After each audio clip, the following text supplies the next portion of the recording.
All right. Shas survey of Mesechta, the tractate about the scroll is all about the holiday of Purim. It's about Megillah Esther, the first parak, the second, and third parak are the laws of Purim, and branching off of that, the laws pertaining to davening with a minyan and things of that nature. It's a Mesechta that has a lot of Aggadah that explains Megillah Esther, explains, of course, the laws of Purim, but also has a lot of lumdus in it, even some of the Aggadah that comes with a heavy amount of lumdus, a heavy amount of halacha associated with it. Tonight, it just happens to be, we're up to Mesechta Megillah in the Shavua Shachabo Tisha B'Av, in the week, the Shabbos, that Tisha B'Av is going to fall out on, and hopefully Me'evel Yom Tiv, hopefully Tisha B'Av will be a Yom Tiv this year.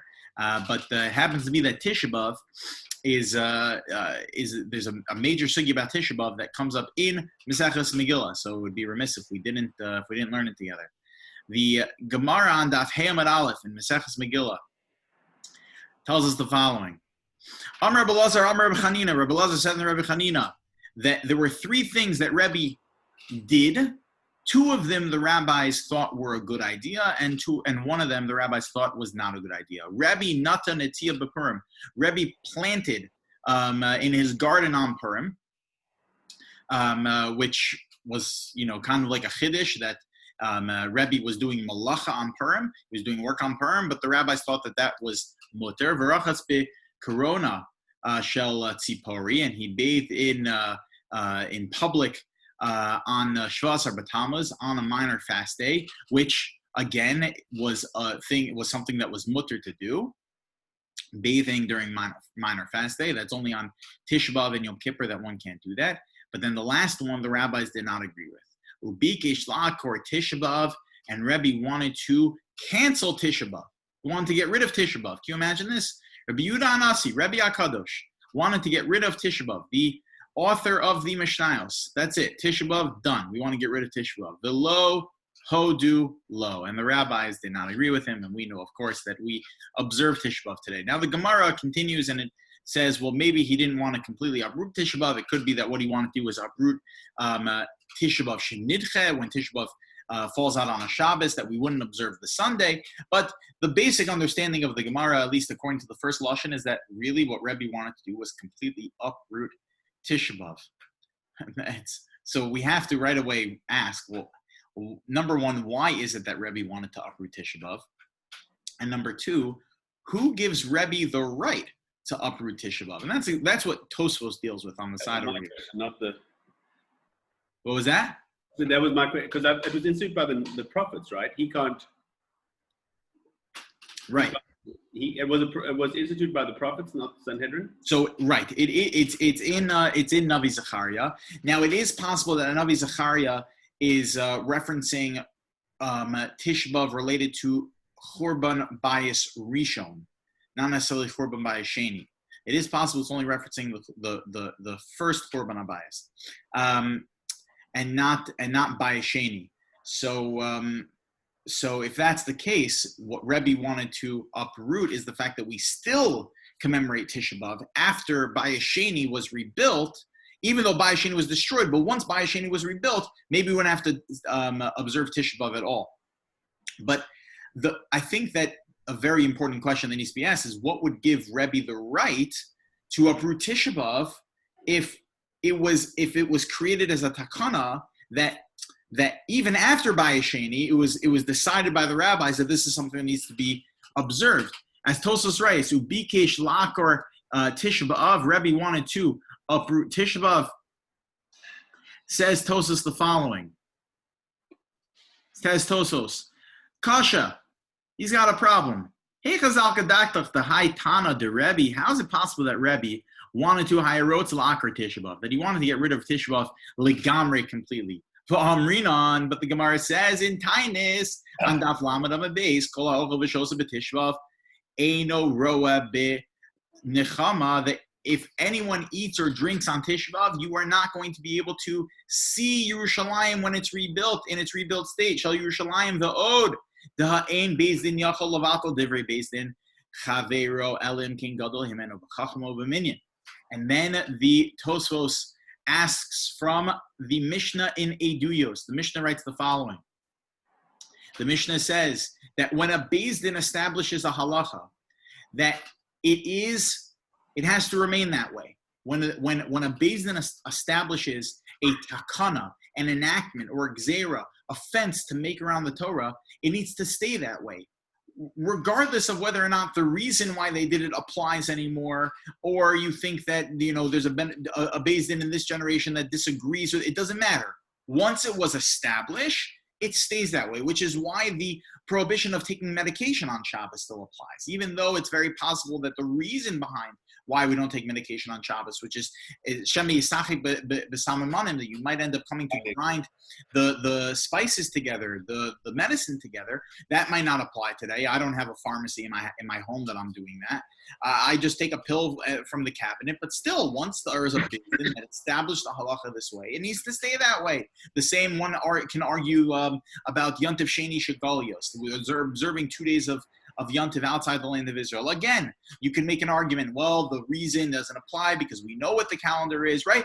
But the Gemara in Beitza says, no, that once the beis din established halacha, it stays that way forever. And this comes from the Mishnah in Eduyos. Parak Aleph Halacha, Mishnah Hey, the Mishnah writes, Hayagadol mimenu b'chachma minyan, b'chachma, there's one way that you could uproot the enactment from a beis din, is if there are two ingredients, there are two characteristics to your beis din. Number one, if it is gadol mimenu b'chachma, if it is a smarter beis din, avalo b'minyan, but it doesn't have as many students. I mean, it's not as popular of a beis din, and it's b'minyan aval b'lo b'chachma, or like probably what we have today. You have a minyan that you have batei dinim that have students all over the world.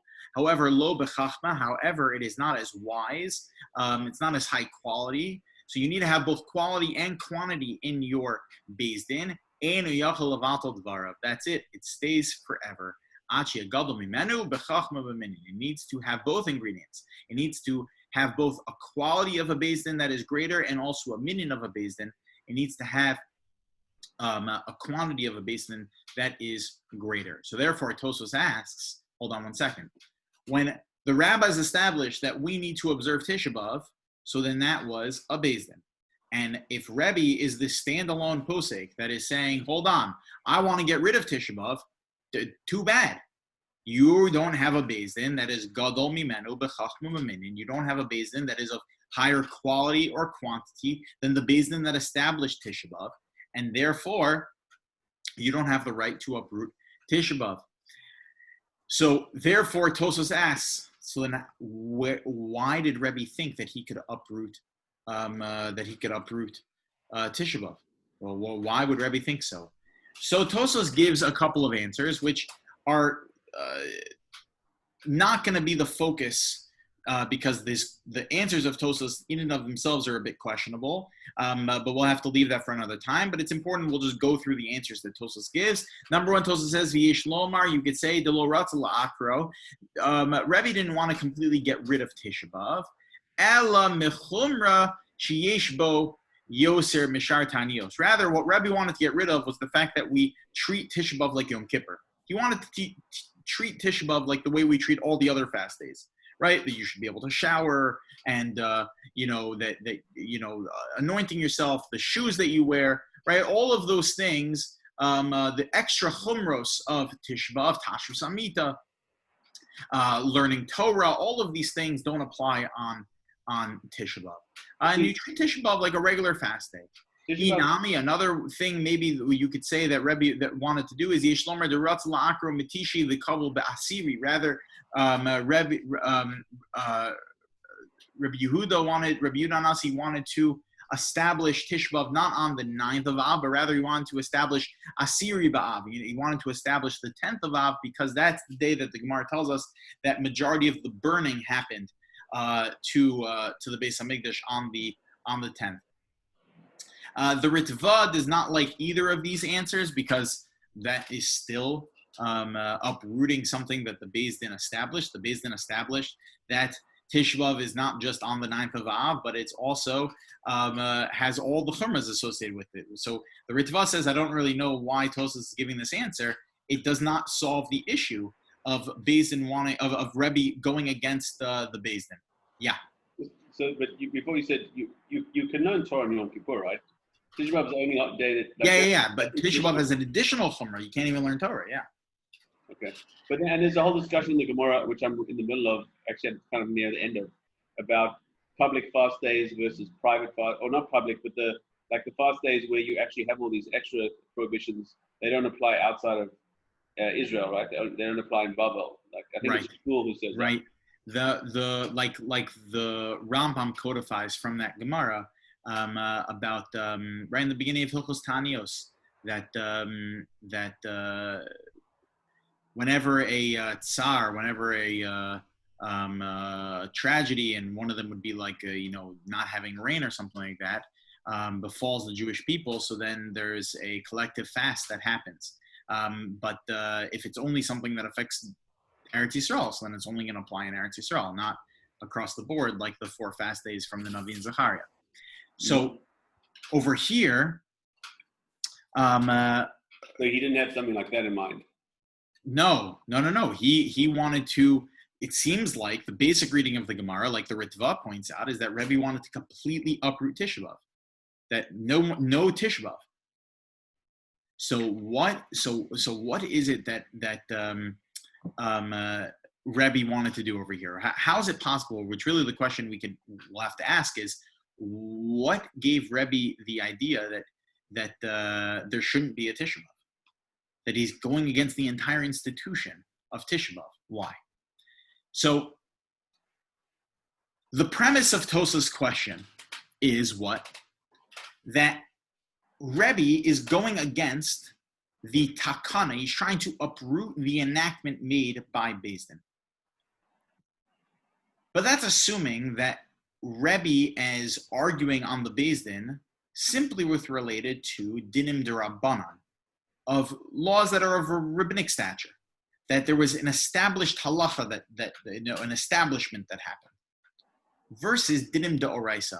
Rav Shechter Shlita talks about often how there's no such thing as precedence in halacha, of historical precedence, that this is the way it needs to be because this is how previous poskim paskin. We know that the Gra tells us in Siman Chaf Hey in Choshen Mishpat, that the Gra tells us that where the Gemara says Ravina v'Rav Ashi Sof Hora, that Ravina and Rashi was the end of establishing halacha, that when the Gemara closed, that was the end of an era that no one can argue on the Gemara. That's a halachic statement. That's, there's no question about that. But just because, let's say, the Rambam paskins a certain way, doesn't mean that I have to paskin that way, right? That you could have the Rambam paskin one way and the Nodib Yehuda paskins another way, even though the Nodib Yehuda lived 500 years after the Rambam. And that's because there's no such thing. You can have Achronim arguing on Rishonim and on Gaonim, and doesn't matter. Everything past the Gemara downwards to 2020 Tufshin Pei, just because previous generations paskin one way doesn't mean that we need our generation to paskin another way. And that's exactly what the Rambam says over here.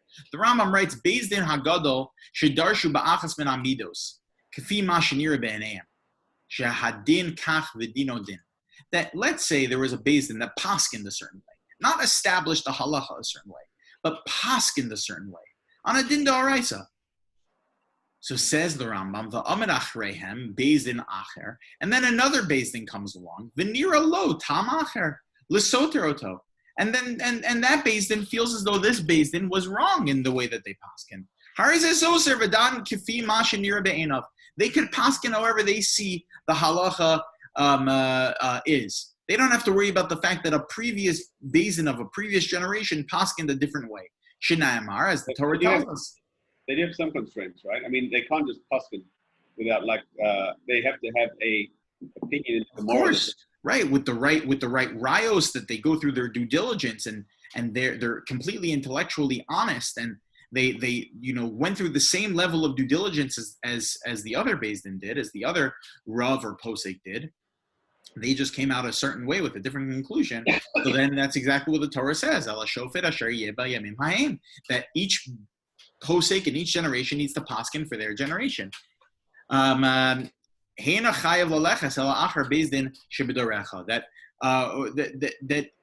we have an obligation only to follow the Beis Din of our generation, not the Beis Din of previous generations. There was a book that came out in the 80s that blasted Rav Moshe Feinstein. It was completely disrespectful to Rav Moshe.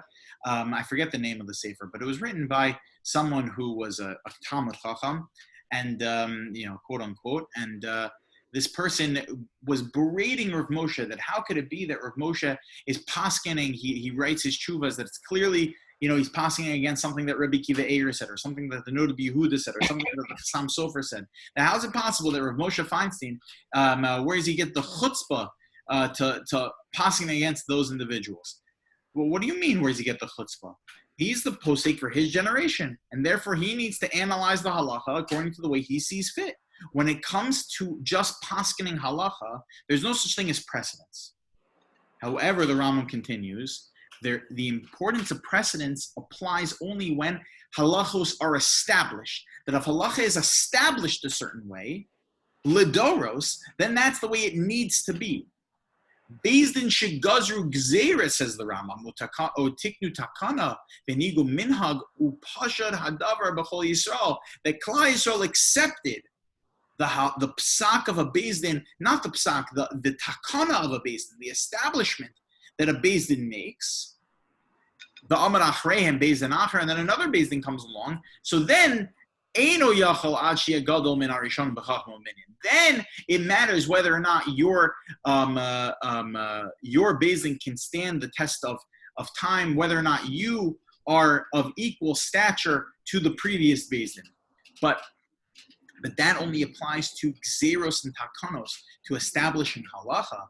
That does not apply to paskening halacha for the for a general just dinda oraisa, or even a dinda rabbanon of how to apply it. So yeah. What's between establishing and paskening? Like, how do you? The difference between establishing and paskening is that the Batei Dinim of old, so let's say like Sanhedrin or the Anshe Knesset Hagdola,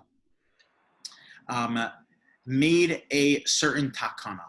They made a established halacha for whatever reason, either because we were nervous that if Klal Yisrael was not careful with this, then they would end up violating other halachas, like let's say things like muktzah or taking medication on Shabbos. And if you're not careful with things like this, so then you're going to end up violating dinim da'oraisa. Okay, they had a whole discussion in the courtroom about it, and it was decided. It was a unanimous vote. It was a decision that was made that this is they're establishing a brand new halacha. It's not something you'll find in the Torah. It's not something you'll find in the Nevi'im. This is a brand new halacha that's being established. Okay. In such a scenario, when they're establishing something that never existed before, so then that has a generational effect, okay? That lasts forever. As opposed to taking a pre-existing halacha and applying it for the generation. So let's say, for example,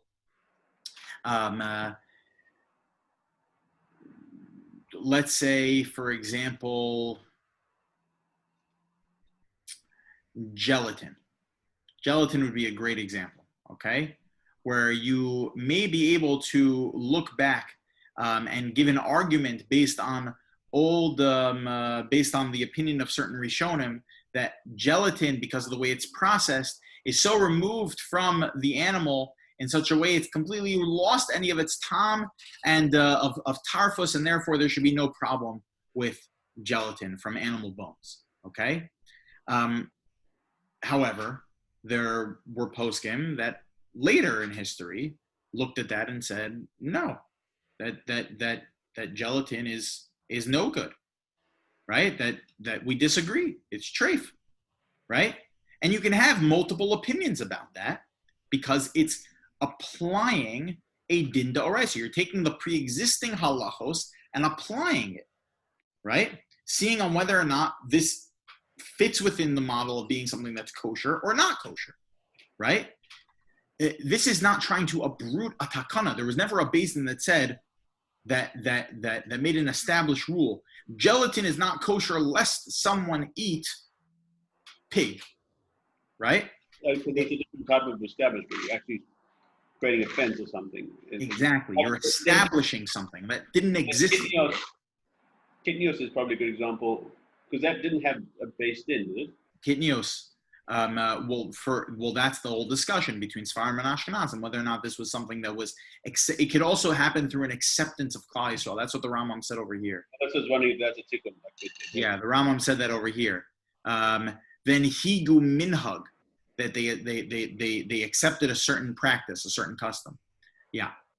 So what we could suggest, and let's see if this holds up, is maybe Rebbe was not trying. The premise that Tosfos was saying is that how is Rebbe able to, say that we shouldn't observe Tisha B'av? How did Rebbe think that we can uproot Tisha B'av? What does it say in the Mishnah? Ein Bezdin Yachal Levatel Divrei Bezdin Chaveru Elam King Gadol Mimeno Chacham B'Minyan. Tosfos' premise is in his question that Rebbe was trying to uproot the establishment of a Bezdin. And therefore, Rebbe wouldn't have the right to do that. But maybe Rebbe wasn't trying to uproot the establishment of a Beis Din, but he was in complete disagreement with the way that the establishment even took place in the first place. He was poskening on a different tier. That maybe Rebbe was saying that fundamentally it wouldn't make sense for there to ever be a Tisha B'av. That the establishment is something that does not make sense. That he's going back. He's not saying that I want to uproot an establishment. He's saying that the establishment was never on good standing. It was never on good footing in the first place. Not that it doesn't apply anymore and therefore we should uproot it, but rather that the establishment was never on good footing in the first place, and therefore he's not arguing in the realm of a takana, but rather he's arguing in the realm of psak. Where would Rebbe come up with such a thing? So take a look at the Rambam. The Rambam says,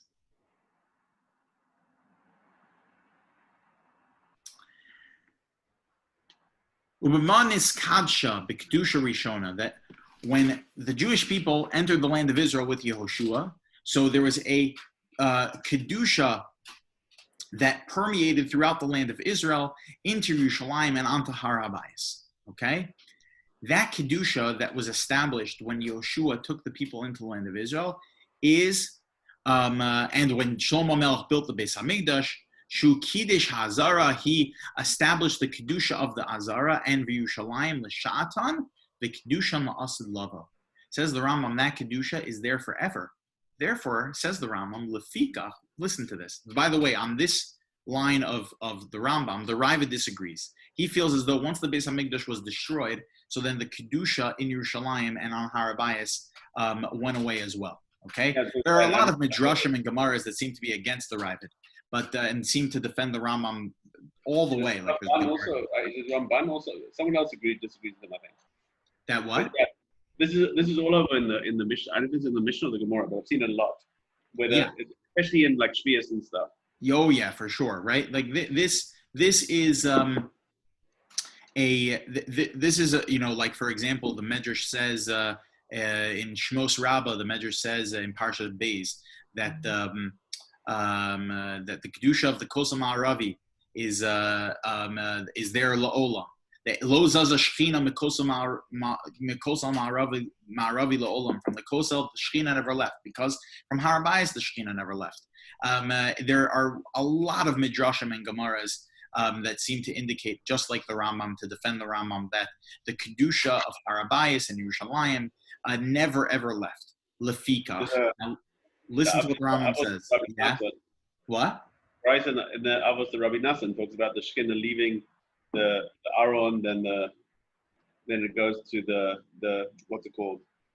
There's some kruvim in the actual Kodesh Kedoshim. Then it goes to Mizbeach, then it stands on the wall, then it goes to the mountain.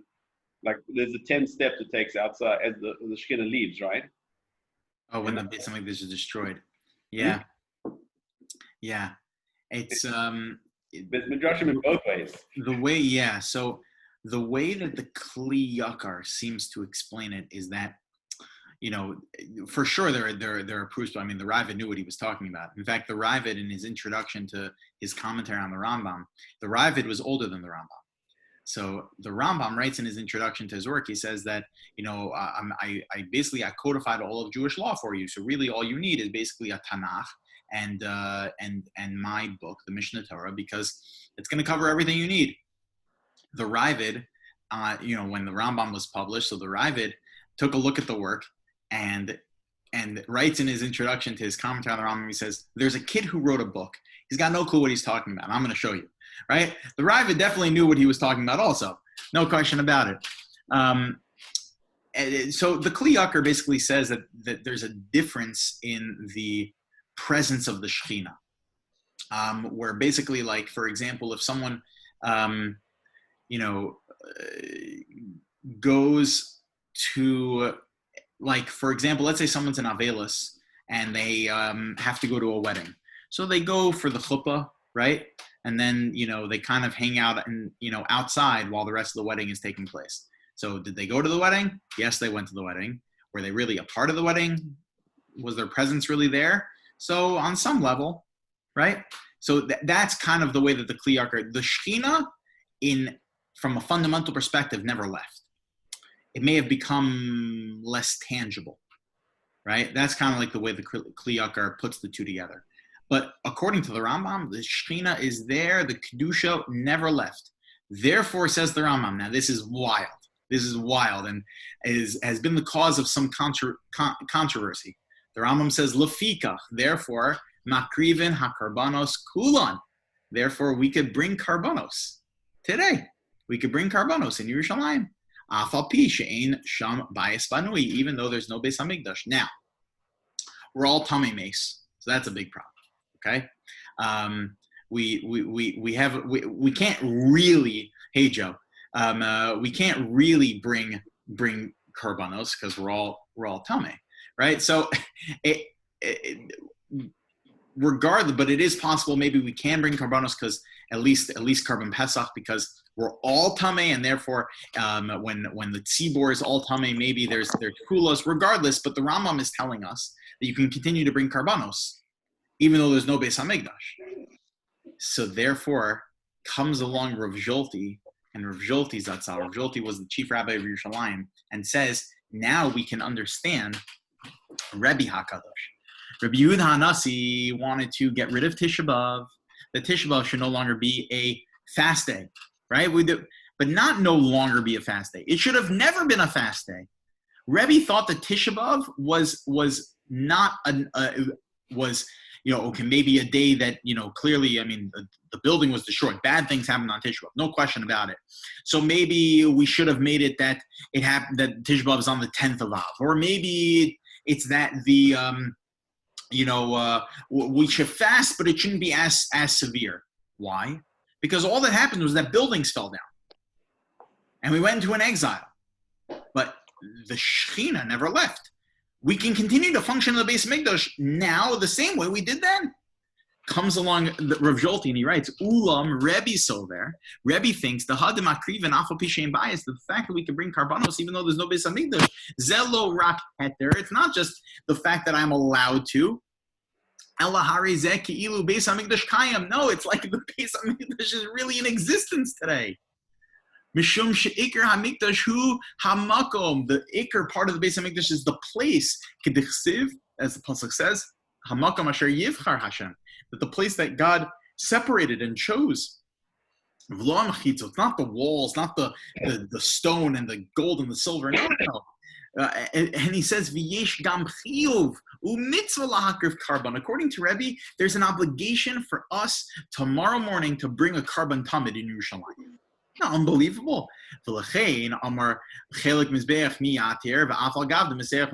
And therefore he says, and that's why kivin di yishchiyav mitzvah lahakriv. And therefore, since there's a mitzvah to bring karbanos, afal pi she'ein bias, Harezek, Ilu Beis Hamikdash time. It's like the Beis Hamikdash exists, and therefore Tisha B'av should be like no other fast day. It should be 12 hours without all the chumras because a tragedy happened. Yes, but we still Ilu Beis Hamikdash Kayam. It's like the Beis Hamikdash exists, which is why Rabbi Bikir Shlachar Tisha B'av. Now the Chachamim argued back and said no.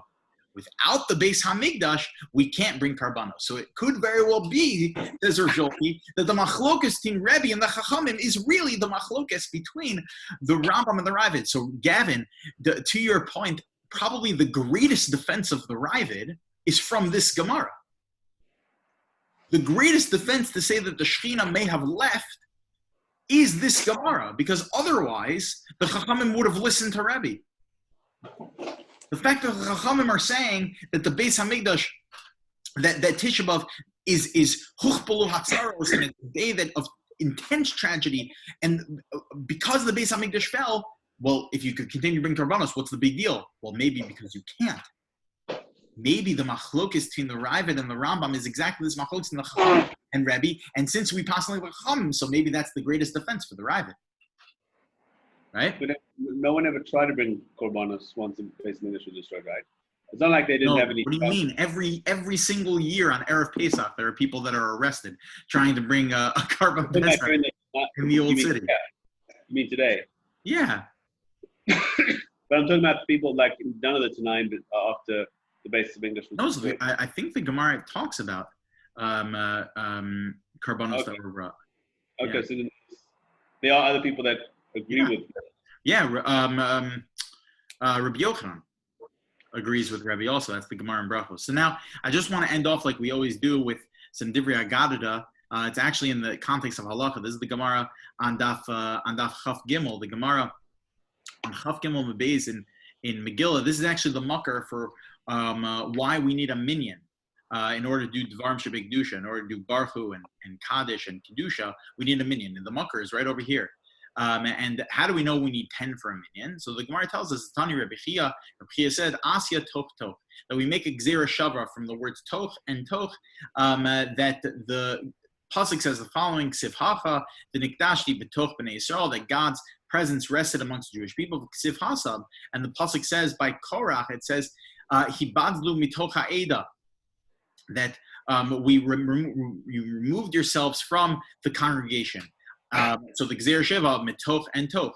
So God's presence of Kedusha is connected to the pasuk by Korach of Ada, of a congregation. V'asya Ada Ada. And we have another Gzer Sheva of Ada Ada.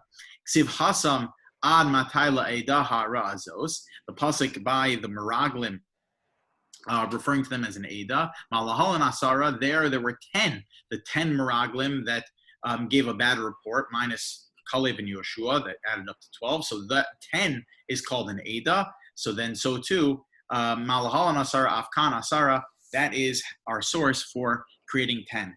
Rav Ruderman Zatzal, Rosh Yeshiva of Ner Yisrael, was fond of pointing out, and he once spoke about this at a very large asifa in Eretz Yisrael, and he said, you see something amazing from the Gemara, that a minyan, a tzibor, actually takes on a new identity. That a tzibor takes on the identity of an Ada, of a congregation, right? It becomes its own, it takes on its own identity, like it's its own monster now, right? And he basically used that as an opportunity to show how, like, when there is an Ada, when there is a congregation, so now you just entered into a new realm of avodas Hashem, right? When you have an Ada, when you have a minyan, now you can serve Hashem in a way that you weren't able to before. The koach hatzibor, the koach of a congregation, when we work together, is something that's unstoppable. Rav Voldenberg in the Tzitz Eliezer, and then Gavin, this is a question you brought up a couple weeks ago, that Rav Voldenberg deals with. I told you we get to it. Is during Elul, there's a minute to blow shofar amongst Ashkenazim during Elul. And the Tekiah shofar that happens is something that happens at shul. So the question is, well, let's say I can't make it to shul during Elul. So how am I going to hear shofar? So Rav Tzvi Pesach Frank, the chief rabbi of Yerushalayim, paskin that you have to blow shofar yourself. Okay, but Rav Voldenberg in the Tzitz Eliezer, Rav Voldenberg was the posek for Shaarei Tzedek Hospital in Yerushalayim. He says he feels not. He feels as though there is no obligation to blow shofar when you're not part of the congregation. He says why? Because when you look at the psukim that are the source for why we blow shofar during Elul, there he points to the psukim in Navi, where the Navi says, "She'aviru shofar b'machane," that Moshe blew the shofar b'machane in the camp, perish b'tzibor v'lo b'yachid, and he points to the other pasuk, the pasuk in Navi says, "Im yitakar shofar be'irva am lo yicharadu," that if we blow shofar in the city, what the nation is not going to tremble. What do you see from here? That the Tekiah shofar needs to happen with Tzibor. And comes along Rav Voldenberg and he says the following. He says, because the Hayasorus Kazos, because this kind of motivation, this kind of inspiration, lo ba kishitokim biyachid, doesn't happen when you blow as an individual. Beinola beinatzmo, just on your own.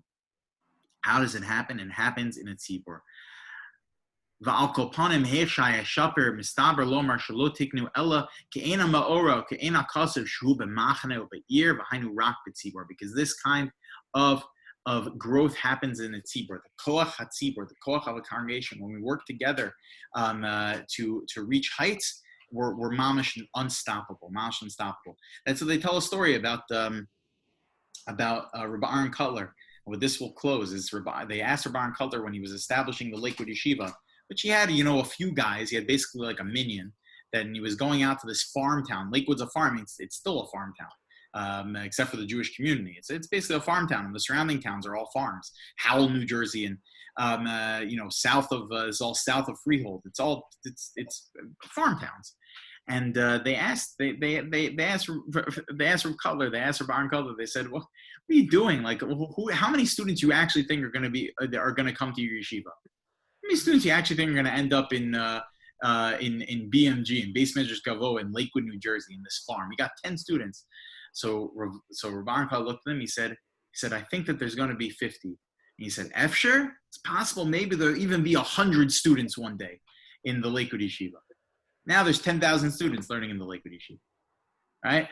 There's 100,000 Jews living in Lakewood, Orthodox Jews living in Lakewood, right? There's 100,000 Jews in all of San Diego. In Lakewood, New Jersey, there's 100,000 Orthodox Jews. 10,000 students learning in BMG. If you got so many Jews in Lakewood, imagine how many you would have gotten if you come to San Diego. What? I said if you could get so many Jews to come to Lakewood, imagine how many you would have gotten if you came to San Diego. Oh, can you imagine? The koach hatzibor. So we have to use that same kind of energy here in our tzibor, Mirtz Hashem, so we can build up to the same heights in Avodas Hashem in Yireh Shamayim. All right, very good. We will stop here. Have a good Shabbos.